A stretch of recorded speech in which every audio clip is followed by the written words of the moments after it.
እግዚአብሔር አይ ዶንት ኖ እግዚአብሔር እናት አለው ይላሉ እነሱም ያምናሉ። እግዚአብሔር ኢየሱስ ክርስቶስ ወላዲተ አምላክ ትባል የለ የአምላክ እናት ትባላለች። ስለዚህ የአምላክ እናት ምንድናት? ሰው ለምን የሰው ልጅ ሰው ነው፣ የአይጥ ልጅ አይጥ ነው፣ የድመት ልጅ ድመት ነው፣ የውሻ ልጅ ውሻ ነው በሚለው ያዥውና ከዛ ደግሞ የውሻ እናት ውሻ ናት፣ የድመት እናት ድመት ናት፣ የሰው እናት ሰው ናት። የአምላክ እናት ምንድናት? አምላክ። ስለዚህ ማርያም አምላክ ናት ብለሽ ጠይቂያቸው። ያስኬዳል? ኦኬ። የሰው ልጅ ሰው ነው፣ የጦጣ ልጅ ጦጣ ነው፣ የድመት ልጅ ድመት ነው፣ የአይጥ ልጅ አይጥ ነው። የእግዚአብሔር ልጅ ምንድን ነው? የአምላክ ልጅ ምንድን ነው? የአምላክ ልጅ አምላክ ነው። ኦኬ። ሉቃስ 3:38 ላይ አዳም የማን ልጅ ነው ይላል? የማን ልጅ ነው ይላል? ሉቃስ 3:38 ላይ አዳም የእግዚአብሔር ፍጡር ነው፣ የእግዚአብሔር ልጅ ይላል። የእግዚአብሔር ልጅ ይለዋል። ስለዚህ አዳም የእግዚአብሔር ልጅ እግዚአብሔር ከሆነ አዳም ምንድን ነው? እግዚአብሔር ነው። ኢዮብ ምዕራፍ 38 ቁጥር 7 ላይ መላእክት የማን ልጆች ናቸው?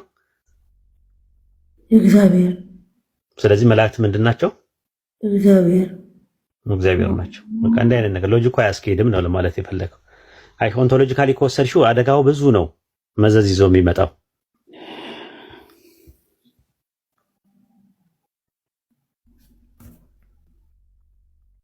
ግልጽ ነው።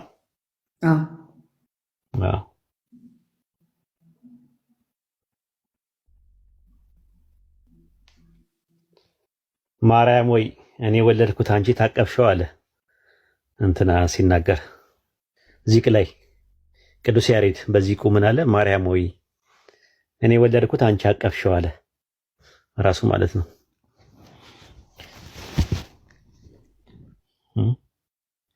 ያ ሙሽራ እኮ ናት ማርያም ታውቂያለሽ? ያ ሙሽራ ናት ይላል ራሱ። ሚስትም ተብላለች ራሱ ግን አይነግሩሽም። እሱም በገዝ እየተደበቁ ስለማይናገሩ ነው። ያ ሚስት ተብላለች ራሱ። ሰዓታት ላይ ታታታውሽም ምናልባት አንቺ ግዝ ትችላለሽ። ሰላም ለኪ ማርያም እስመ ኮንኪ ለአብ ማዕርቱ ለወልድ ወላዲቱ ይላል። ሰላም ለኪ ማርያም እስመ ኮንኪ ለአብ ማዕርቱ፣ ለአብ ሚስቱ ነሽ፣ ለወልድ ደግሞ ወላዲቱ፣ ለወልድ ደግሞ እናቱ ነሽ ይላል። ወለመንፈስ ቅዱስ ጽርሐ ቤቱ ይላል ራሱ ማለት ነው። ሰላም ለኪ ማርያም እስመ ኮንኪ ለአብ ማዕርቱ ለወልድ ወላዲቱ እያሉ ነው የሚናገሩ ማለት ነው ራሱ ማለት ነውና በእነዚህ አይነት መልኩ እንትን ይላሉ። መልክ በእንተ እግዚእትነ ለም ተረገ ሥጋኪ ይላል። ሰላም ለኪ ማርያም ለአብ ማዕርቱ ስብሐት ይላል። መጽሐፈ አርጋኖን ምዕራፍ 1 ቁጥር 10 ላይም የአብ ሙሽራ የምትሆን የእመቤታችን የምስጋና ለመጻፍ እንድጀምር ይላል።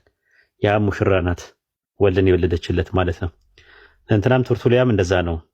ሞኖጎሚ የሚባለው መጽሐፍ ላይ ምዕራፍ 8 ላይ እንደዛ ነው የሚናገረው።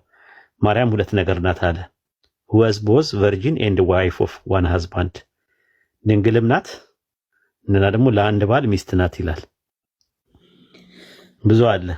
እያወቀን ነው ጸጥ የምንለው ስሜታቸው እንዳይጎዳ እንጂ እነሱ የሚሉትን ውስጥ ለውስጥ እየተደበቁ የሚሉትን ካወጣ ነው መቀባበሪያም የለንም። አንዳንዴ ለህሊና ለሰው ህሊና ስለምንጠነቀቅ ነው እምነታቸውን ነካብን ምናምን ብለው ዘራፍ እንዳይሉ ነው በቀል ምናምን እንዳያስቡ ተከባብረን እንድንኖር ከሚለው እንጂ እኔ ብዙ ነገር ነው ማቀው የነሱን ጉድ ማለት ውስጥ ለውስጥ ማቀው ነገር ማለት ነው። ከስሜታቸውን ይጎዳዋል።